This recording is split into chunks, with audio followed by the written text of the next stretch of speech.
আমি আজকে বাড়িতে বসে নিজে হাতে কাজু বরফি বানাচ্ছি। তো দেখি বাবান কীভাবে কাজু বরফিটা বানায়। দেখো আমার বাবান কি সুন্দর কাজু বরফি বানিয়েছিল বাড়িতে। আমি ওকে একদিন বলেছিলাম, বাবান তুমি দোকানে কাজু বরফি খেও না, তাতে করে পেটটা খারাপ হতে পারে। তো তার থেকে শুরু করেছে বাড়িতে বসে ও নিজের হাতে বানিয়ে খাওয়াবে। তো যাই হোক, দেখো আমাকে বাবান বলেছিল, মা তুমি একটু কাজুর পেস্ট করে দিও। তো যেমন বলা তেমন আমার করা, আমি ওকে সুন্দর করে কাজু পেস্ট করে দিয়েছি। আর ও কী করেছিল, 1 চামচ ওই তোমার চিনি দিয়ে একটু জল দিয়ে অল্প করে ফুটিয়ে নিয়ে ও একটা ওই শিরা মতো করে নিয়েছিল। তারপরে ওর মধ্যেই ও দিয়ে দিয়েছিল কাজু পেস্টটা। তারপরে সেটাকে সুন্দর করে নাড়িয়ে নাড়িয়ে একটু একটু গরম ছিল ফুটিয়ে নিল।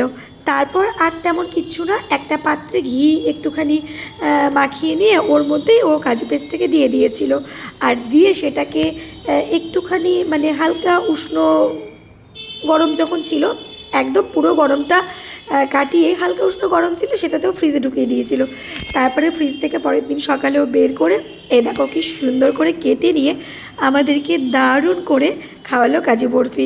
আসলে দেখো অনেক সময় ছোটোদের থেকেও আমাদের অনেক কিছু শিখতে হয়, তার জন্য না ওদেরকে আমরা উৎসাহ দিয়ে অনেকটা এগিয়ে নিয়ে